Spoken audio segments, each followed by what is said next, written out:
answers to the fabled 64 and more 10 questions, always provide some unique life insights, and sometimes deliver a surprising reply or two. In the case of Laurie Reynolds Paisley, she did not disappoint on either count. Who is the most important person in your life? My mother. What is the most valuable thing in your life? My family. But those are people. Oh, well... What? Like an object, a possession, something that's not a person?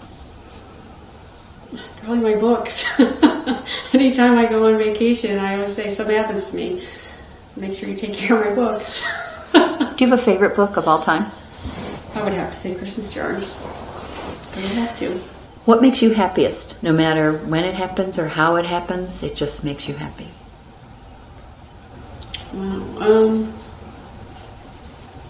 I would probably it's probably family again. My kids are so far away that when I get a chance to spend some time with them, together or separately, it's the best. What do you enjoy doing the most? Reading and running. Those are my two escapes. The 2 R's. Mm-hmm. What is your biggest life fear, and how do you or have you overcome it? Being lonely. Why? Where did that come from? I don't really know where it came from, but as I've gotten older and I've seen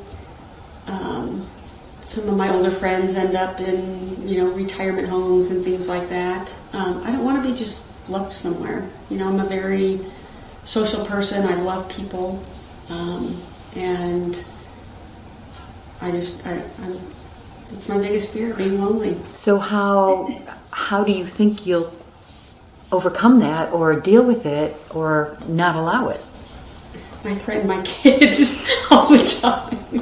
Don't just leave me. And how do they respond?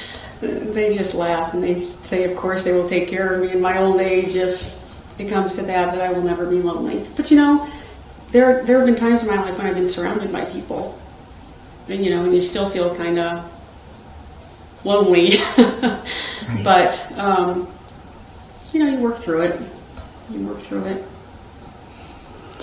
Is it important to you to spend time with other people, or is it more important for you to have alone time?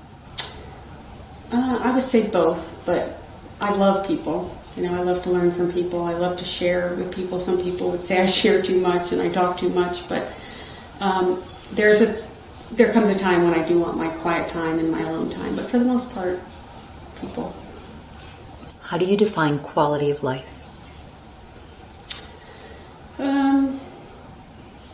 Not being lonely. No, I'm just kidding. It's fine. These are your answers to give. Quality of life. Wow.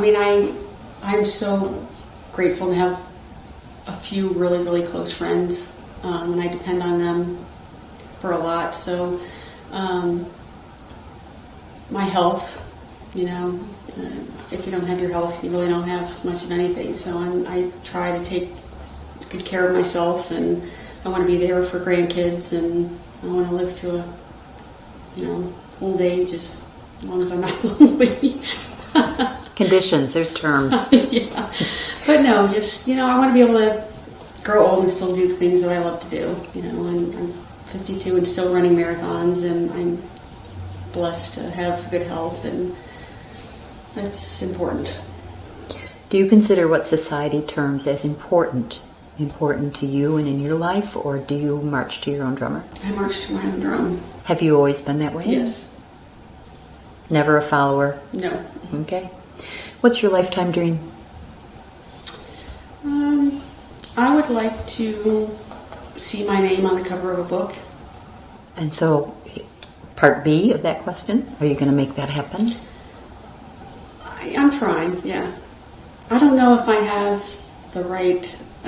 the ability to do that. But you just got done for the last hour talking to me about how you can do anything you want. You're right. And I don't know why I doubt myself. That is one thing that, yeah. Why are you not translating that into the book genre? I don't know.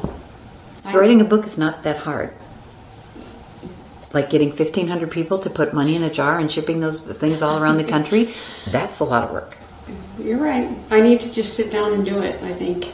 Or at least attempt to. But I don't have the confidence in doing that I did the other for some reason. I don't know why.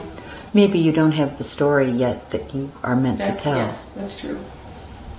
And that's one of my dad's dreams, and I need to hurry. But maybe tell his story. He's always said, I want to see your name on the cover of a book before I go. How old's your dad? 82. 81. He'll be 82. Well, then we wish you luck, and we look forward to visiting you again with your new book when you can sign it for us. Okay. Awesome. Thanks, Laurie. Thank you.